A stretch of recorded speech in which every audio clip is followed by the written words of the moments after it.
Welcome, my friends. I'm so excited. I know I always say that, right? But I really am truly excited to bring all these topics to you.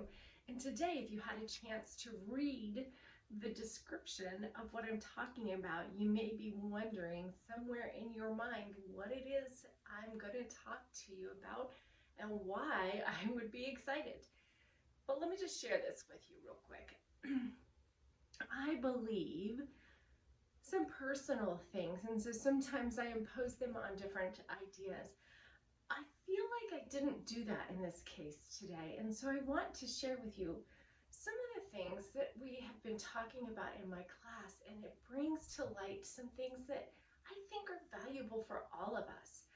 Sometimes we get this impression that we are responsible for everything, that we are in charge and in control of every aspect of our lives, which then makes us responsible for every aspect of our life. But it also, in turn, makes us responsible for other people as well.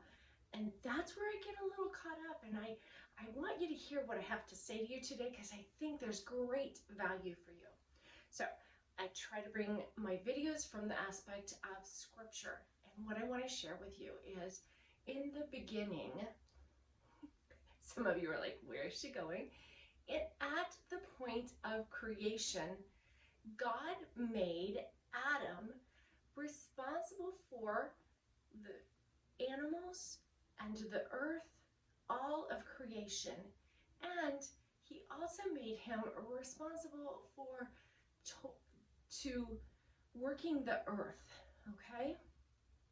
Now,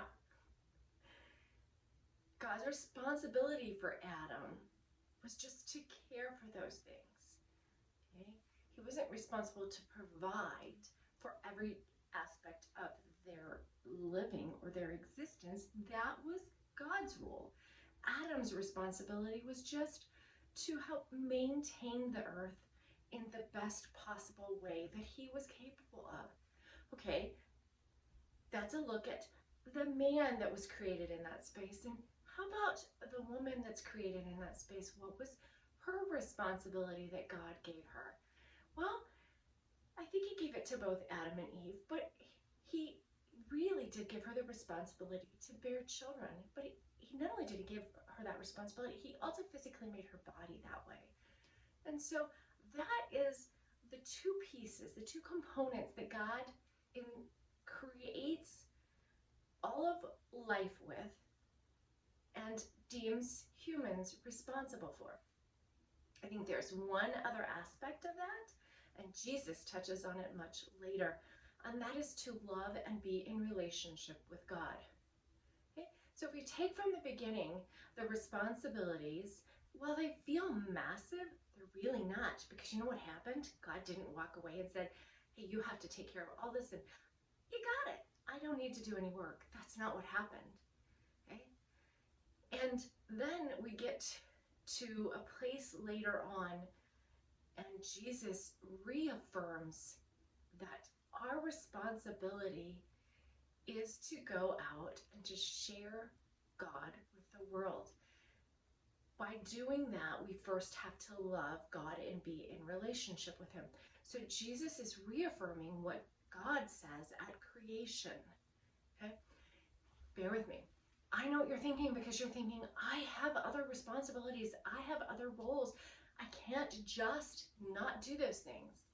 Well, I don't think those are God-given things. Just bear with me. I don't think that God intended us to bear the brunt of the responsibility or the load of responsibility that we assume for ourselves.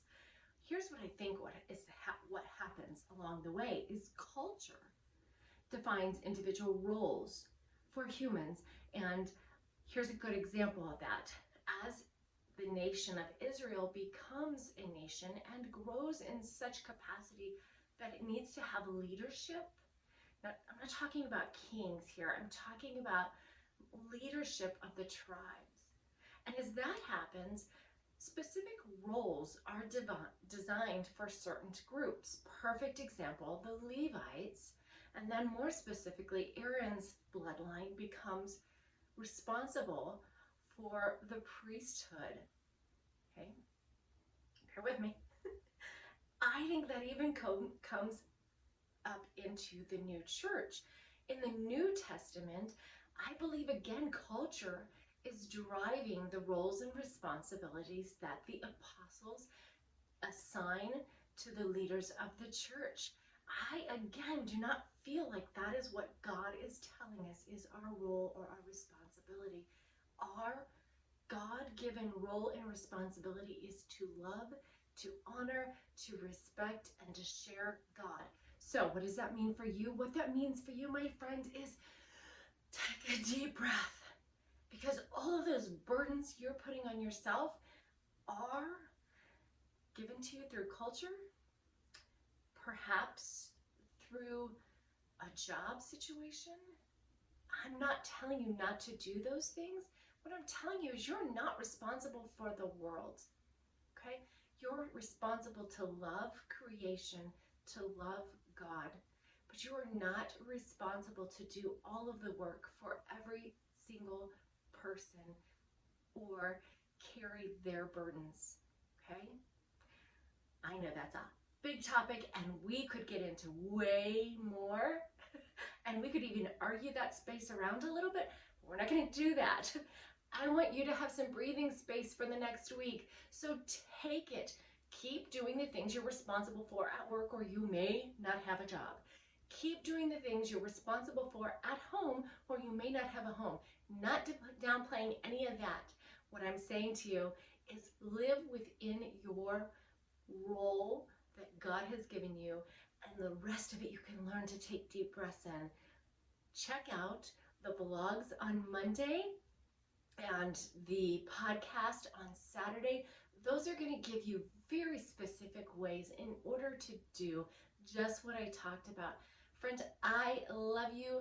I hope you find your way to monicaswank.org and then check out what comes next for you in that process. Until next time, blessings and thanks for letting me take this journey with you.